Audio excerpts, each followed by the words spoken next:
Seneca's Letter 9 on Philosophy and Friendship.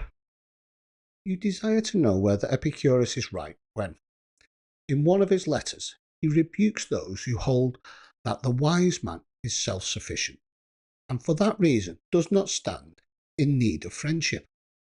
This is the objection raised by Epicurus against Stilbo, and those who believe that the supreme good is a soul which is insensible to feeling.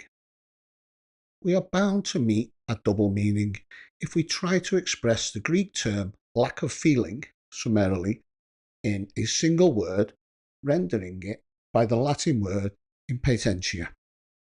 For it may be understood in the meaning the opposite to that which we wish it to have. What we mean it to express is a soul which rejects any sensation of evil. But people will interpret the idea as that of a soul which can endure no evil. Consider, therefore, whether it is not better to say a soul that cannot be harmed, or a soul beyond the realm of suffering. There is a difference between ourselves and the other school. Our ideal wise man feels his troubles, but overcomes them. Their wise man does not even feel them. But we and they alike hold this idea that the wise man is self-sufficient. Nevertheless, he desires friends, neighbours, and associates, no matter how much he is sufficient unto himself. And mark how self-sufficient he is, for on occasion he can be content with a part of himself. If he lose a hand through disease or war, or if some accident puts out one or both his eyes, he will be satisfied with what is left, taking as much pleasure in his impaired and maimed body as he took when it was sound. But while he does not pine for these parts, if they are missing, he prefers not to lose them. In this sense, the wise man is self-sufficient, that he can do without friends, not that he desires to do without them. When I say can, I mean this: he endures the loss of a friend with equanimity. But he need never lack friends, for it lies in his own control how soon he shall make good a loss. Just as Pythias, if he loses a statue, can straightway carve another, even so our master in the art of making friendship can fill the place of a friend he has lost. If you ask how one can make oneself a friend quickly, I will tell you, provided we are agreed that I may pay my debt at once and square the account. So far as this letter is concerned, the Cato says, I can show you a philtre, compounded without drugs, herbs, or any witch's incantation. If you would be loved, love. Now, there is a great pleasure, not only in maintaining old and established friendships, but also in beginning and acquiring new ones. There is the same difference between winning a new friend and having already won him, as there is between the farmer who sows and the farmer who reaps. The philosopher Attalus used to say, it is more pleasant to make than to keep a friend, as it is more pleasant to the artist to paint than have finished a painting. When one is busy and absorbed in one's work, the very absorption affords great delight. But when one has withdrawn one's hand from the completed masterpiece, the pleasure is not so keen. Henceforth, it is the fruits of his art that he enjoys. It was the art itself that he enjoyed while he was painting. In the case of our children, their young manhood yields the more abundant fruits, but their infancy was sweeter. Let us now return to the question. The wise man, I say, self-sufficient though he be, nevertheless desires friends, if only for the purpose of practicing friendship, in order that his noble qualities may not lie dormant.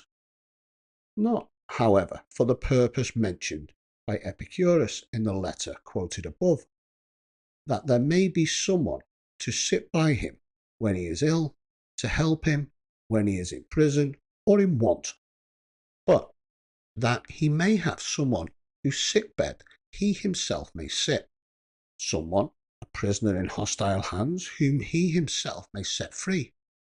He who regards himself only and enters upon friendship for this reason reckons wrongly. The end will be like the beginning.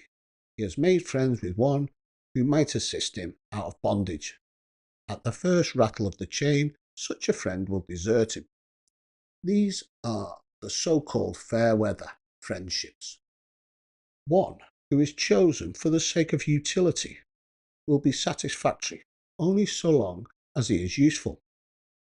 Hence, prosperous men are blockaded by troops of friends, but those who have failed to stand amidst vast loneliness, their friends fleeing from their very crisis, which is to test their worth. Hence, also, we notice those many shameful cases of persons who, through fear, desert or betray. The beginning and the end cannot but harmonize. He who begins to be your friend because it pays will also cease because it pays. A man will be attracted by some reward offered in exchange for his friendship, if he be attracted by aught in friendship other than friendship itself. For what purpose, then, do I make a man my friend? In order to have someone for whom I may die, whom I may follow into exile, against whose death I may stake my own life, and pay the pledge too.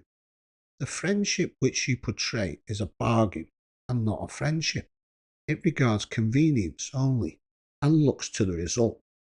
Beyond the question, the feeling of a lover has in it something akin to friendship. One might call it friendship run mad. But, though this is true, does anyone love for the sake of gain, or promotion, or renown? Pure love, careless of all other things, kindles the soul with desire for the beautiful object, not without the hope of return of affection. What then? Can a cause which is more honourable produce a passion that is base? You may retort, we are now discussing the question whether friendship is to be cultivated for its own sake. On the contrary, nothing more urgently requires demonstration, for if friendship is to be sought for its own sake, he may seek it who is self-sufficient. How then, you ask, does he seek it? Precisely as he seeks an object of great beauty, not attracted to it by desire for gain, nor yet frightened by the instability of fortune. One who seeks friendship for favourable occasions strips it out of all its nobility. The wise man is self-sufficient. This phrase, my dear Lucilius, is incorrectly explained by many, for they withdraw the wise man from the world and force him to dwell within his own skin. But we must mark with care what this sentence signifies and how far it applies. The wise man is sufficient unto himself for a happy existence, but not for mere existence, for he needs many helps towards mere existence. But for a happy existence, he needs only a sound and upright soul, one that despises fortune. I should also like to state to you one of the distinctions of Chrysippus, who declares that the wise man is in want of nothing, and yet needs many things. On the other hand, he says nothing is needed by the fool, for he does not understand how to use anything, but he is in want of everything. The wise man needs hands, eyes, and many things that are necessary for his daily use, but he is in want of nothing. For want implies a necessity, and nothing is necessary to the wise man. Therefore, although he is self-sufficient, yet he has need of friends. He craves as many friends as possible, not, however, that he may live happily, for he will live happily even without friends. The supreme good calls for no practical aids from outside. It is developed at home and arises eternally within itself. If the good seeks any portion of itself from without, it begins to be subject to the play of fortune. People may say, but what sort of existence will the wise man have if he be left friendless when thrown into prison, or when stranded in some foreign nation, or when delayed on a long voyage, or when out upon a lonely shore? His life will be like that of Jupiter, who, amid the dissolution of the world, when the gods are confounded together and nature rests for a space from her work, can retire into himself and give himself over to his own thoughts. In some such way as this the sage will act. He will retreat into himself and live with himself. As long as he is allowed to order his affairs according to his judgment, he is self-sufficient and marries a wife. He is self-sufficient and brings up children. He is self-sufficient, and yet could not live if he had to live without the society of man. Natural promptings, and not his own selfish needs, draw him into friendships. For just as other things have us for an inherent attractiveness, so has friendship. As we hate solitude and crave society, as nature draws men to each other, so in this matter also there is an attraction which makes us desirous of friendship. Nevertheless, though, the sage may love his friends dearly, often comparing them with himself and putting them ahead of himself, yet all the good will be limited to his own being, and he will speak the words which were spoken by the very Stilbo, whom Epicurus criticizes in his letter. For Stilbo, after his country was captured and his children and his wife lost, as he emerged from the general desolation alone and yet happy, spoke to fellows, Demetrius, called stacker of cities because of the destruction he brought upon them. In answer to the question whether he had lost anything, I have all my goods with me. There is a brave and a stout-hearted man for you. The enemy conquered, but Stilbo conquered his conqueror. I have lost nothing. Aye, he forced Demetrius to wonder whether he himself had conquered after all. My goods are all with me. In other words, he deemed nothing that might be taken from him to be good. We marvel at certain animals because they can pass through fire and suffer no bodily harm. But how much more marvellous is a man who has marched forth unhurt and unscathed through fire and sword and devastation? Do you understand now how much easier it is to conquer a whole tribe than to conquer one man? This saying of Stilbo makes common ground with Stoicism. The Stoic also can carry his goods unimpaired through cities that have been burned to ashes, for he is self-sufficient. Such are the bounds which he sets to his own happiness. But you must not think that our school alone can utter noble words. Epicurus himself, the reveller of Stilbo, spoke similar language. Put it down to my credit, though I have already wiped out my debt for the present day. He says, whoever does not regard what he has as most ample wealth is unhappy, though he be master of the whole world. Or if the following seems to you a more suitable phrase, for we must try to render the meaning and not the mere words. A man may rule the world and still be unhappy, if he does not feel that he is supremely happy. In order, however, that you may know that these sentiments are universal, suggested, of course, by nature, you will find in one of the comic poets this verse: unblessed is he who thinks himself unblessed. Or what does your condition matter, if it is bad in your own eyes? You may say, what then? If yonder man rich by base means, and yonder man lord of many, but slave of more, shall call themselves happy, will their own opinion make them happy? It matters not what one says, but what one feels. Also, not how one feels on one particular day, but how one feels at all times. There is no reason, however, why you should fear that this great privilege will fall into unworthy hands. Only the wise man is pleased with his own. Folly is ever troubled with the weary of itself. Farewell. How Seneca's letter 9 speaks to us today. Seneca's message cuts through one of the most misunderstood modern ideals, the glorification of radical independence. Today we hear that we should be self-sufficient, unbothered, unattached, but Seneca teaches a subtle truth. The self-sufficient and deep friendship are not opposites. In fact, true strength seeks connection, not out of need, but out of abundance.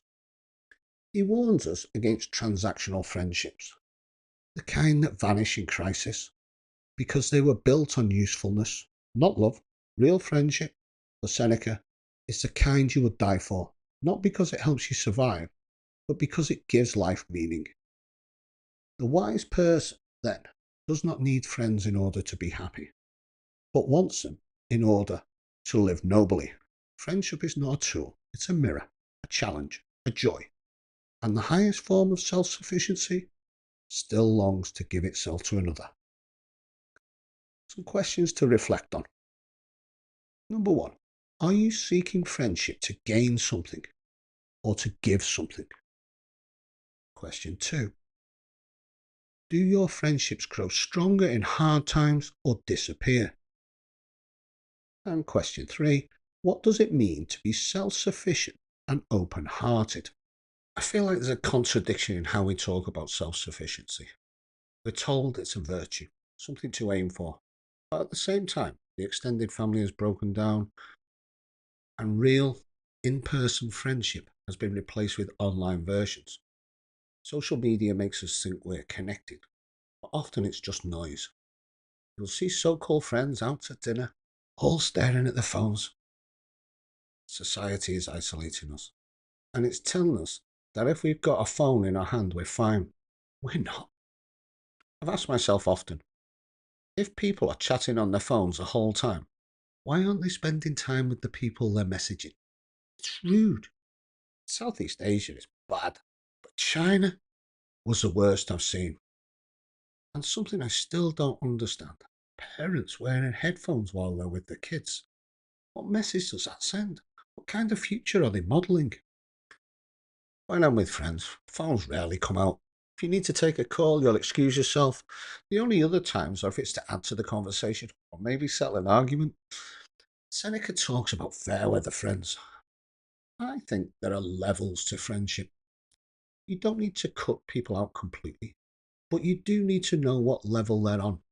As a previous letter said, judge your friends before offering your friendship. And remember, they're judging you too. Give what you'd want to receive, but not more than is healthy. This is a powerful question. We all want something from friendship: company, laughter, connection. I've got friends I love being around because of how positive they are. I also have friends who are financially well off. That can be difficult at times. I look up to them, but I don't expect them to pay for things. Still, I see others who assume success means responsibility, that if someone's done well, they should carry the group. I don't agree with that. Now, I'm happy for people who've done better than me. I used to resent it when I was younger, bitterness and anger at myself mostly. That's gone now. I've always wanted to pay my own way. If I can't, I don't go. I'm naturally generous. I get that from my mum. If I see something and think someone I care about would like it, I'll get it for them. If someone's at my house and I'm eating, I'll offer them some. That's just how I was raised. But I've been in houses where someone grabs a snack and eats it without saying a word. I don't expect anything, but I don't understand how someone can do that. Friendships, relationships in general, are simple in theory, but difficult in practice. I'm not always the easiest friend. My filter isn't perfect. I'm opinionated. I joke. I'm sarcastic. I've had to work hard on that. And living abroad makes it harder. It's a numbers game. I don't drink, which takes away one of the easiest ways to meet people. If you stay in your hometown, you've got your demographic around you. Abroad, most of us are running from something, whether we admit it or not. So this makes it more difficult to find good friends. True friendships either strengthen or collapse under pressure. Usually, there's no coming back once they break. For me, real friendship is about vulnerability, being open, not needing to agree on everything. I have an American friend who went back home during COVID, and he told me half his friends had stopped speaking because of politics. That's crazy. And on the subject of hard times, a lot of people just aren't equipped to support you. They don't know how. They might disappear, not because they don't care, but because they're scared or dealing with their own mess. I need to give this some context. I live in Thailand, where a lot of relationships are built on exchange. Financial stability in return for care, cooking, cleaning. I've said this to girlfriends before. I don't need a slave. I can cook, clean, do laundry. I want someone who adds to my life, someone I can connect with and enjoy things with. Same goes for friends. I can live without them, especially if they're toxic, controlling, manipulative, or draining. Self-sufficiency to me means being fine on your own, but also knowing how to choose who to let in. Open-hearted doesn't mean exposed. It means willing. Willing to let people in. Willing to be seen. I think that's what Seneca means. Real strength doesn't hide. It's not about having a wall up. It's about being brave enough to show who you really are. I hear people say, they don't know the real me. But I think that's an illusion. The real version of you is whatever other people think you are. Their version is their truth. You might have a story about who you are, but if it doesn't line up with how you come across, then it's not real. Definitely not to them. So the real question is this: how do you live in a way where people see the person you want to be? And are you brave enough to be that person? As ever, please like, share, and subscribe. Throw me a comment as to what you think about today and how that affected your life or how you changed what you'll do today. Thank you very much, and goodbye.